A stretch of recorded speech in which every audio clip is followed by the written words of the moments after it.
yeroo baay'ee yaa Kiristoos nu fayyisi yookiin immoo Egziyoo maarinnaa Kiristoosii gaafa jennu hiikkaan isaa maalidha kan jedhu kutaa tokkoffaa keessatti quba budduutti aanee quba jirurraati hanga dhufee quba ishee xiqqoo kanatti akka dhufnu waliin laalleerra. Har'a immoo maal jechuudha jalqabarraati asii yoo eegallu yaa Kiristoos nu fayyisi, yaa Kiristoos nu fayyisi, yaa Kiristoos nu fayyisi, yaa Kiristoos nu fayyisi, yaa Kiristoos nu fayyisi, yaa Kiristoos nu fayyisi, yaa Kiristoos nu fayyisi jenna.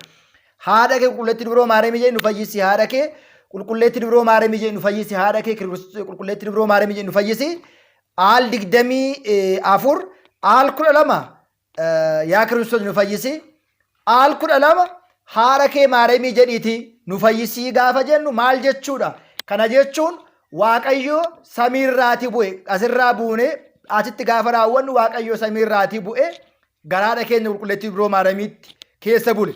Isheera dhalate suuta guddate ni barsiise ni cuube ni du'e ni awwaalame guyyaa sadaffaatti du'a mo'ee ka'e gara samiitti ol ba'e. Deebisee murtoodhaaf gara biyya lafaatti ni dhufa.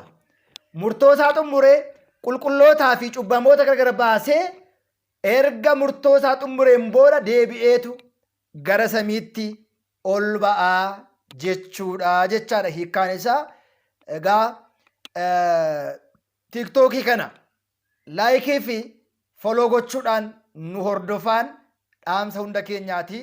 Waaqayyo hunda keenya duukaa haa ta'u.